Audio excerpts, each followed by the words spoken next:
நெல்லை கங்கை கொண்ட சிப்காட் பகுதியில் அமைந்திருக்கும் தனியார் குளிர்பான ஆலைகளுக்கு தாமிரபரணி ஆற்றிலிருந்து தண்ணீர் எடுக்க உயர்நீதிமன்ற மதுரை கிளை தடை விதிச்சிருக்கு. இதனைத் தொடர்ந்து ஆறுகளில் தண்ணீர் உறிஞ்சுறதை நிறுத்தியிருக்கும் இந்த நிறுவனங்கள் சிப்காட் வளாகத்தை சுற்றியிருக்கும் கிராமங்களை குறிவைத்து அங்கு இருக்க நீர்நிலைகளிலிருந்து பிரம்மாண்டமான மோட்டார்கள் மூலமாக தண்ணீரை உறிஞ்சுகின்றன. இது குறித்த ஒரு செய்தி தொகுப்பு. நெல்லை மாவட்டம் கங்கை கொண்டான் தொழிற்பேட்டையில் இயங்கி வரும் கோக் மற்றும் பெப்சி குளிர்பான ஆலைகளுக்கு தாமிரபரணி ஆற்றில் இருந்து தண்ணீர் எடுக்க அரசு அனுமதி அளித்திருந்தது. 1000 லிட்டர் தண்ணீர் எடுக்க 37 ரூபாய் 50 காசு வீதம் நாள் ஒன்றுக்கு 24 லட்சம் லிட்டர் தண்ணீர் எடுக்க அனுமதிக்கப்பட்டிருந்தது. இந்நிலையில் பாளையங்கோட்டையைச் சேர்ந்த பிரபாகரன் என்ற வழக்கறிஞர் தொடர்ந்த வழக்கின் அடிப்படையில் தாமிரபரணி ஆற்றில் இருந்து தண்ணீர் எடுக்க நீதிமன்றம் தடை விதித்தது. இந்நிலையில் ஆலை நிர்வாகத்தினர் கிராமங்களில் உள்ள நீர் நிலைகளில் இருந்து ராட்சத மோட்டார்கள் மூலம் தண்ணீரை உறிஞ்சி எடுத்துச் செல்கின்றனர்.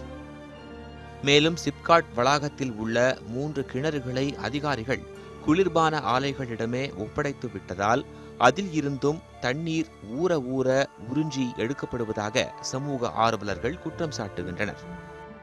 இந்த பக்கத்தில் இந்த ஒரு பள்ளிவாசல் இருக்குது. இந்த பள்ளிவாசலில் ஒரு பெரிய கிணறு இருக்குது. பார்த்திங்கன்னா ஒரு 30 அடியில் அந்த கிணறுல தண்ணி வந்துகிட்டு இருந்தது. இப்போ கிட்டத்தட்ட 120-130 அடி போயாச்சு. இதுக்கப்புறம் தான் தண்ணி வருது. இதற்கு காரணம் இங்கே நிலத்தடி நீரை உறிஞ்சிக்கிட்டு இருக்குது. நீதிமன்றம் ஒரு உத்தரவு போட்டுச்சுன்னா அதில் உள்ள ஒவ்வொரு சின்ன சின்ன வார்த்தைகளுக்கும் ஒவ்வொரு அர்த்தம் இருக்குது. தாமிரபரணி தண்ணீரை மட்டும்தான் வழங்கக்கூடாது, நீராதாரம் பாதிக்கப்படுதுங்கிறதுக்காக தான் இந்த உத்தரவை நீதிமன்றம் போட்டிருக்கு. உடனே இவங்க என்ன பண்ணுறாங்கன்னா தாமிரபரணி நீரை மட்டும்தானே எடுக்கக்கூடாதுன்னு சொல்லியிருக்காங்க, நம்ம ஏன் நிலத்தடி நீரை எடுக்கக்கூடாதுன்னு சொல்லி நிலத்தடி நீர் இருக்கும்.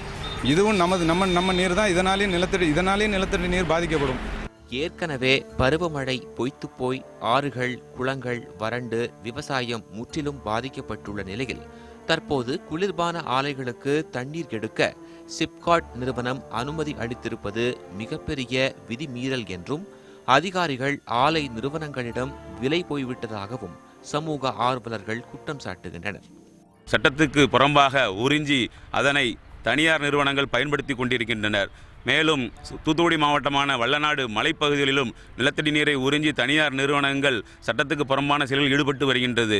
இருந்தபோதிலும் மாவட்ட நிர்வாகம் கண்டும் காணாமல் இருந்து வருவதனால் வருங்காலத்தில் மக்களுக்கும் ஆடு மாடுகளுக்கும் தேவையான குடிநீர் கிடைக்கப்பெறாமல் அவஸ்தைக்குள்ளாகப்படுவர். ஆகையினால் உடனடியாக மாவட்ட நிர்வாகம் மாநில நிர்வாகம் கண்காணித்து மேற்படி சட்டத்துக்கு விரோதமாக குற்றச்செயலில் ஈடுபட்டு வருகின்ற சமூக விரோதிகள் மீது தக்க நடவடிக்கை எடுத்து கைது நடவடிக்கைக்கு உட்படுத்த வேண்டும்.